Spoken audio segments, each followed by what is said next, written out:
ముఖ్యమంత్రి చంద్రబాబు నాయుడు రేపు ఏలూరు జిల్లాలో పలు కార్యక్రమాల్లో పాల్గొనున్నారు. ఉదయం 10:30 తాడేపల్లి మండలం ఉండవల్లి నుంచి హెలికాప్టర్లో బయలుదేరి 10:55 ఉంగుటూరు మండలం గొల్లగూడెం చేరుకుంటారు. అక్కడ ప్రజాప్రతినిధులు, అధికారులతో భేటీ అవుతారు. 11:10 గొల్లగూడెం నుంచి బయలుదేరి ఉంగుటూరు మండలం గోపీనాథపట్నం చేరుకుంటారు. లబ్ధిదారుల ఇళ్లకు వెళ్లి ఎన్టీఆర్ భరోసా పెన్షన్లు పంపిణీ చేస్తారు. ఆయా కుటుంబాలతో మాట్లాడి వారి సమస్యలను అడిగి తెలుసుకుంటారు. 11:40 గోపీనాథపట్నం నుంచి బయలుదేరి నల్లమాడ ప్రజావేదిక బహిరంగ సభల్లో ప్రజలను ఉద్దేశించి ప్రసంగిస్తారు.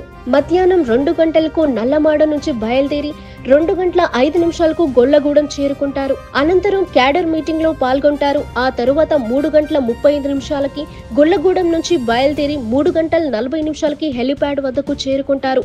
3:45 గొల్లగూడెం నుంచి హెలికాప్టర్లో ఉండవల్లికి తిరిగి రానున్నారు.